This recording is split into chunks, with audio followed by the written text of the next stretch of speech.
Oh, look, okay, let's give it its due. It's the second Transformers movie. As you know, there was a first Transformers movie many years ago, which was nippy 85 minutes long. It's the film of the toy. So don't expect... I mean, you know, Pirates of the Caribbean is the film of a fairground ride. Yeah. This is just a film of a toy. So it is nothing other than a great big promotional item. Let's be absolutely clear about that. That is what it exists for.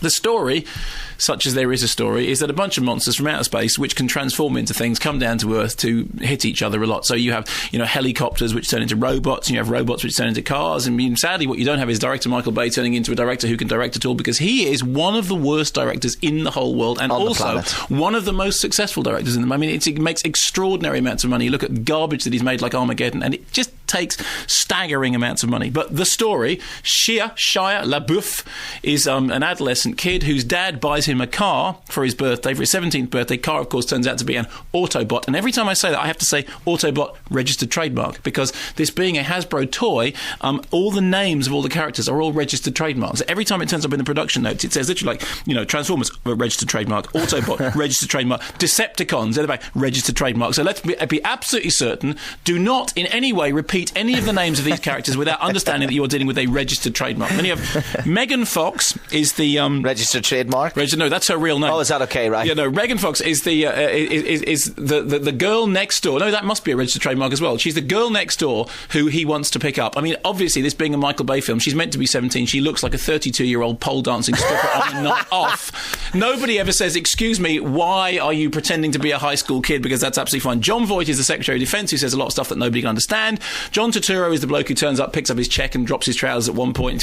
Presumably looked at the script, went, "Yeah, I'm not going to do anything apart from stand around in my underpants. That'll be absolutely fine." Anyway, shall we have a clip? Because I think what you need to really understand the way this movie works, you have to understand that the important role that dialogue plays in the film. It's very loud. I mean, I saw it at the Empire Leicester Square. It's incredibly loud. But the incredible thing about it is it's incredibly loud, and you cannot hear a single word that anyone is saying. Halfway through it, I turned to James King from Radio 1, right? James King, who's half my age. He's like 12 something. James King's sitting there. I go, "James!" And he says, "What is it?" I said, "James, can you hear what they're saying?" He said, "What?" I said, "Can you hear what they're saying?" "What? Can you hear what they're saying?" "I'm sorry, I can't hear you." And I said, "No, it doesn't matter whether you can hear me. Can you hear what they are saying?" "No, haven't got a clue." It's incredibly loud, and at no point can you actually hear a single word of the dialogue. Well, everyone's saying that on the emails and the text. Snyder says that the dialogue makes George Lucas seem like Tolstoy. That's who's coming in. We've also, from the other side, Steve says, yes, don't slate Transformers too much. He says, yes, the story's cluttered. Yes, it's too much in a short period of time. He says, but the effects are good, and I liked it. Hang on, right, okay, let's just... Oh dear. Let's just deal with this. The effect's a good thing. Firstly, okay, here's the thing with Michael Bay, right? If Michael Bay wasn't one of the most successful directors in the world who had hundreds of millions of dollars at his disposal, he would be directing porn. Or, more precisely, he would be directing adverts for porn. He is a pornographic filmmaker in his sensibility. It doesn't matter what he's looking at. Yeah. Whether he's looking at people, whether he's looking at cars, whether he's looking at explosions, his entire approach is, whoa, hey, whoa, look at that, whoa, look at that, whoa. And that's it, okay? So it doesn't make any difference what he's doing. An ideal Michael Bay shot, right, is the 27-year-old stripper leaning over the bonnet of a car, which then gets hit by a rocket launcher and explodes. And everything he does, he has one visual style. Basically, it's frenetic wobbly cam with very, very tight close-up and jittery editing. It's like, okay, Michael, how are you going to do the robots? We're going to do frenetic editing, really tight close-up and lots of... That's great. How are you going to do the bit with the car? We're going to do it really frenetic editing and wobbly cam and really tight close. That's great. How are you going to do the sensitive scene between the boy? Well, I think we're going to start with a shot of his face. Then we're going to have a really, really frenetic... And that's the whole thing. Now, I want to be very clear about this. Very clear about this.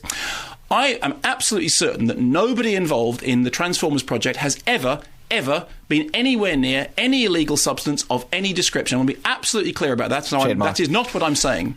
Yeah. However, the aesthetic sensibility resembles that of someone who has just ingested half a ton of weapons-grade plutonium. I mean, it is a movie that is so out of control in its editing. It makes no sense on a visual level, on an aesthetic level. I mean, certainly there's no narrative to speak of whatsoever. And it has this really overloaded... I mean, the funny thing about him is, on the one hand, it's meant to be directed at a young audience. It's a 12A certificate. The BBFC are very clear about this. They say it's 12A because all the violence is fantasy violence, but it makes no difference. You can't actually ever see what's going on.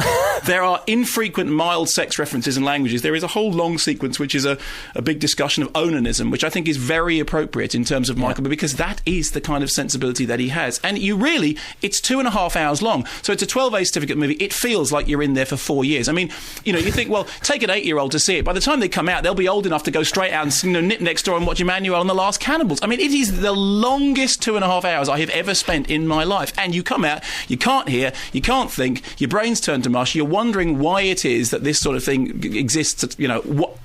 It has to stop. Somebody has to stop it happening. You know what, though? If I think back to the 80s, growing up in Belfast, above any Star Wars toy, above anything, was the little Transformer we got. The market and potential of this film is huge. Yeah, but that's fine. Getting the toy... And actually, this is a very interesting comparison. If I just calm down for a moment... With the Star Wars movies, George Lucas said something to me, and I'm not a huge fan of George Lucas, as you may well know.